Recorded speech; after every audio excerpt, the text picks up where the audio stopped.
জান্নাতীরা যখন জান্নাতে ঢুকবে, আল্লাহ তাআলা প্রশ্ন করবেন, ও জান্নাতীরা, এই কোরআনে যত নাজ নেয়ামতের বর্ণনা দিয়েছিলাম তার সবগুলো কি তোমরা পাই টু পাই বুঝে পেয়েছো? জান্নাতীরা বলবে পেয়েছি। হঠাৎ এক জান্নাতি হাত তুলে বলবে, আল্লাহ একটা জিনিস তো পাই নাই। সবাই বলে পাইছি, তুমি পাও নাই। কি পাও নাই? কয় আমনেরই তো পাই নাই। সব খাইলাম, সব দেখলাম, কিন্তু আপনারে তো দেখলাম না।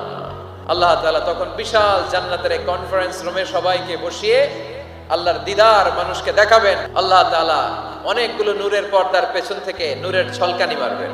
ওই ছলকানি এক মুহূর্তের জন্য দিবেন।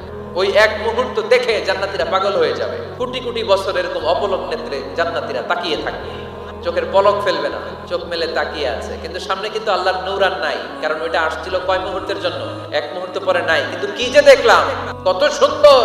কোটি কোটি বছর এরকম অপলক নেত্রে জান্নাতীরা তাকিয়ে থাকবে।